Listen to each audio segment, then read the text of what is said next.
Through preparing for this recital, I've grown a deeper and deeper appreciation for the captivating piano music of Claude Debussy. Debussy was a French composer who lived from 1862 to 1918.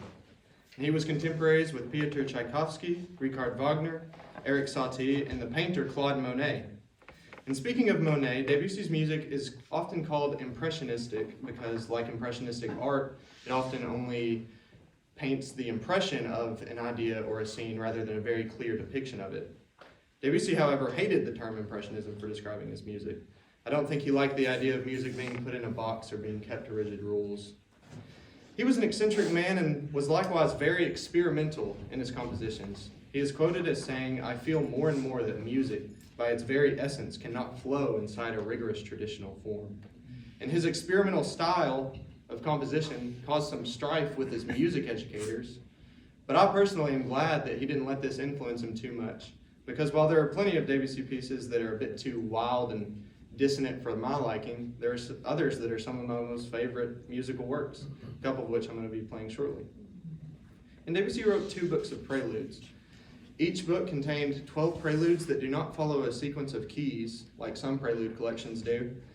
The musical style of the preludes is a bit varied as well, as there are some that are super dissonant and sort of louder dynamically, and there are others that are more serene.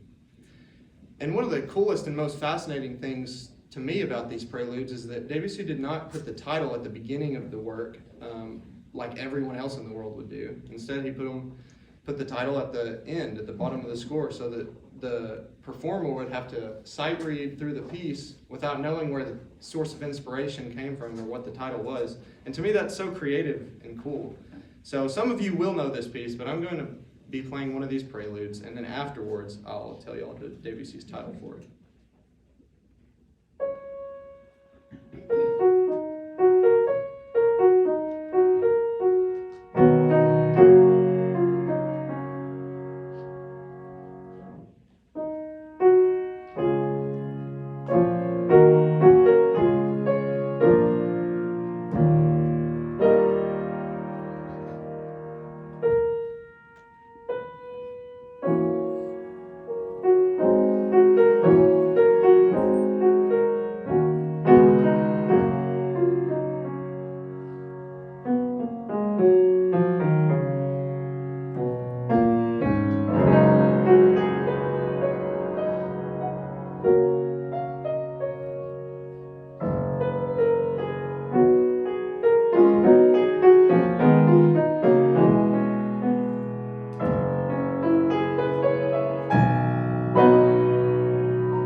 Debussy called this piece "The Girl with the Flaxen Hair," named after an 1852 poem by Clair De Lune, who, if you couldn't tell, was a Frenchman like Debussy.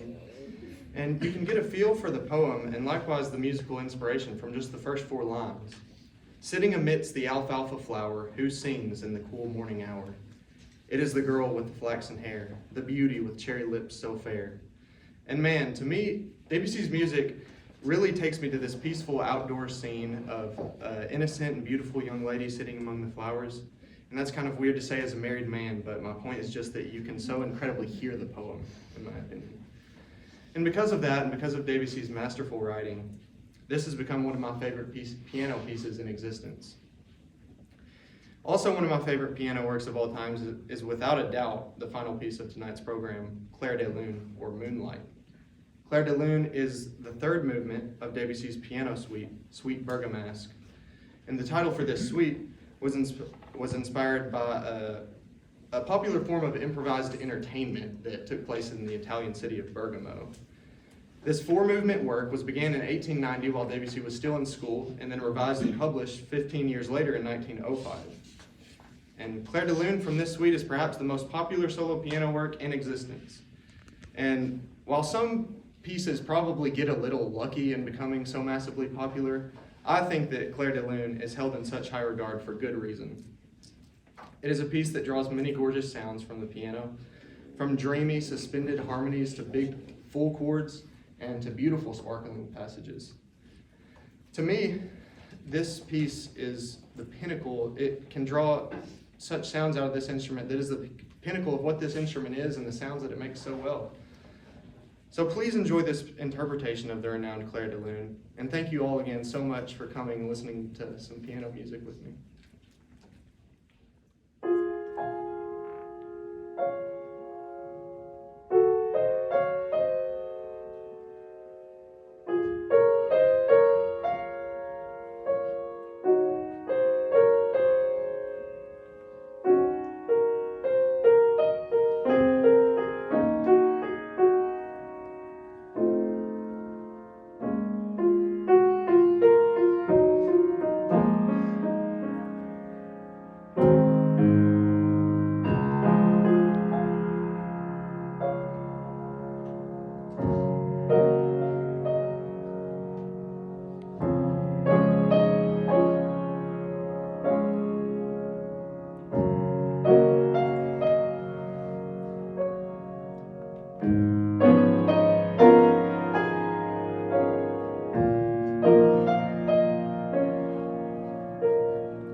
you.